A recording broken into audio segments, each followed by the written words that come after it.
किसी आदमी ने एक सवाल किया दारुल के पास कि साहब ग़ज़वा-ए हिंद में जो आदमी शहीद होगा क्या मरेगा, क्या वो शहीद कहलाएगा? एक सवाल है, कॉमन सवाल।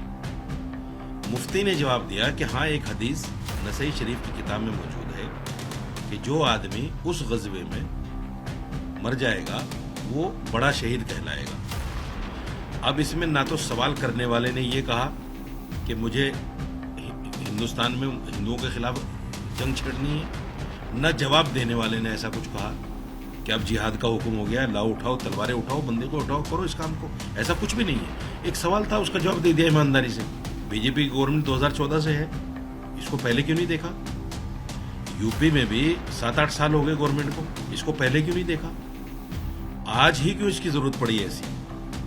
आप क्या समझते हैं कि कोई किसी भी मदरसे में आतंकवाद पढ़ाया जाए, देशद्रोह के खिलाफ क्लास दी जाए और हमारी एजेंसी को पता नहीं है? ये एजेंसियों पर एक सवालिया निशान लोग उठा रहे हैं। मथुरा काशी हमें नहीं दी गई तो 92 में जैसा बाबरी मस्जिद के साथ हुआ ऐसा ही फिर करेंगे। ये जो इस तरह के बयान हैं, और चाकू छुरी तेज रखो, एमपी इस बात को कह रही है, चाकू छुरी तेज रखो, गर्दन काटने के काम है। तो ये जो इस तरह के बयान हैं, अगर इन बयानों की वजह से कोई फसाद होता है, कोई दंगा होता है, तो मेरी आस्था ये है उस दंगे में मरने वाला शहीद होगा। अब आज उसको ग़ज़वा हिंद का नाम दीजिए या फसाद कहिए, बात तो एक ही है। जिस रावी ने यह हदीस बयान की है 1400 साल पहले मोहम्मद साहब के ज़माने में, उस टाइम से अब तक यह हदीस पढ़ी जाती रही है और पढ़ाते आए हैं सब लोग। ये नसई शरीफ की किताब है हदीस की, उसमें यह हदीस मौजूद है। 1400 साल से यह हदीस पढ़ी जा रही है और पढ़ाई जा रही है। सबसे पहले तो जो लोग एतराज़ कर रहे हैं इस पर, वो ये बताएं कि इस हदीस को पढ़कर कितने लोग आतंकवादी बन गए, कितने लोग देशद्रोही बन गए। सबसे पहले तो यही सवाल है। दूसरे ये है कि हिंदुस्तान को आज़ाद हुए भी 70 साल हो गए, 75 साल हो गए, मुस्तकिल मदरसों में ये पढ़ाई जा रही है। तो कितने मुसलमान इस हदीस को पढ़कर हिंदुस्तान के अटैक करने की बात करते हैं? देखिए, हदीस पढ़कर कोई मुसलमान बच्चा आतंकवादी नहीं बनता। कहीं ना कहीं उस पर कोई ना कोई जुल्म होता है। अब जैसे आतंकवाद के नाम पर बच्चों को उठा लिया जाता है, उनका मीडिया ट्रायल कर दिया जाता है, और उनको अपने आप को सही साबित करने के लिए 15 साल, 20 साल, 25 साल, एक बच्चा 32 साल के बाद बाहर निकला, और 32 साल के बाद कोर्ट ने कहा कि आप बाइज्जत बरी कर दिए गए।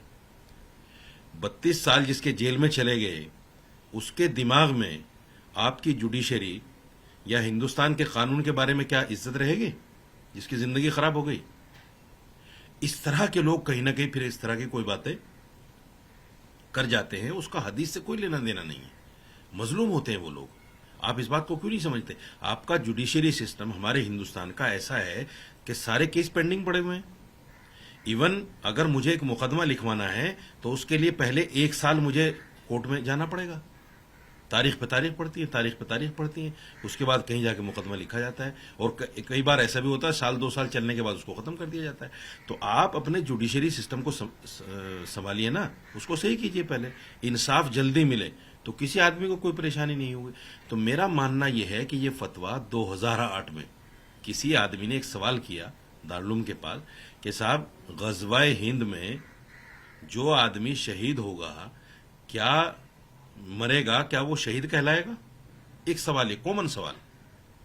मुफ्ती ने जवाब दिया कि हाँ, एक हदीस नसई शरीफ की किताब में मौजूद है कि जो आदमी उस ग़ज़वे में मर जाएगा वो बड़ा शहीद कहलाएगा।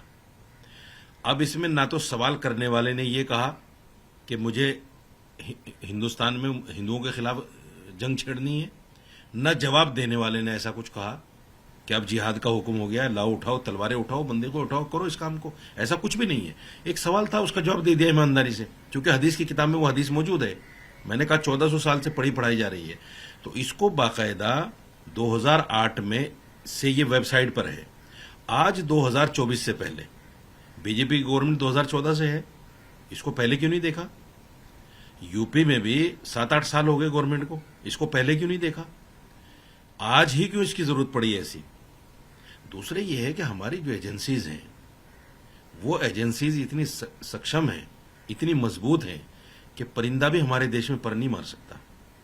आप क्या समझते हैं कि कोई किसी भी मदरसे में आतंकवाद पढ़ाया जाए, देशद्रोह के खिलाफ क्लास दी जाए और हमारी एजेंसी को पता नहीं है? ये एजेंसियों पर एक सवालिया निशान लोग उठा रहे हैं। अगर ये कह रहे हैं कि ये फतवा देशद्रोही के लिए दिया गया और दारुल ने देशद्रोही की हिमायत कर दी है और फतवा उसके लिए दिया है, तो ये हमारी एजेंसियों पर सवाल है, दारुल पर सवाल नहीं है।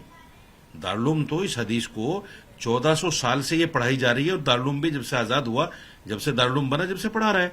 और दारुल नहीं, हिंदुस्तान के लाखों मदरसे और पूरी दुनिया के लाखों मदरसे इस हदीस को पढ़ा रहे हैं। दूसरी और आखिरी बात, गजवा उसको कहते हैं जिसमें मोहम्मद साहब जो मैसेंजर ऑफ गॉड थे आखिरी, वो बजाते खुद शरीक हुए। जो लड़ाइयां हुई उनके जमाने में जिनमें वो शरीक हुए, उसको गजवा कहते हैं। अब मोहम्मद साहब तो चले गए दुनिया से, उनको गए हुए भी 1400 साल हो गए। तो अब जब वो शरीक नहीं होंगे इस लड़ाई में, तो गजवा कहां से हो गया? और गजवा हिंद का तस्वुर जो था वो कहां से रह गया? कुछ भी नहीं है। तीसरी बात, उस वक्त भी जंग में जो मुसलमान शहीद होते थे, मारे जाते थे, उनको मेरी आस्था है, इस्लाम की आस्था यह है कि वो शहीद कहलाते हैं।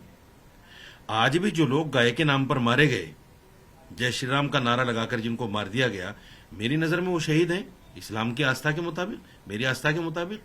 अगर इस तरह का कोई वबाल होता है देश में, जिस तरह की नफरती बयान हमारे हिंदू धर्मगुरु दे रहे हैं मंचों से कि मुसलमान को मारो और काटो, मुसलमान का हिंदुस्तान में कोई काम नहीं, इन्होंने पाकिस्तान ले लिया, अब हिंदुस्तान में क्यों है, और अगर मथुरा काशी हमें नहीं दी गई तो 92 में जैसा बाबरी मस्जिद के साथ हुआ ऐसा ही फिर करेंगे। ये जो इस तरह के बयान हैं, और चाकू छुरी तेज रखो, एमपी इस बात को कह रही है, चाकू छुरी तेज रखो, गर्दन काटने के काम आएंगे। तो ये जो इस तरह के बयान हैं, अगर इन बयानों की वजह से कोई फसाद होता है, कोई दंगा होता है, तो मेरी आस्था यह है उस दंगे में मरने वाला शहीद होगा। अब आप उसको गजवा हिंद का नाम दीजिए या फसाद कहिए, बात तो एक ही है। तो मेरा मानना यह है कि इसको बाकायदा इलेक्शन के टाइम से पहले लाकर कहीं ना कहीं तुष्टीकरण की राजनीति है, इसका धार्मिक कोई अस्तित्व नहीं है।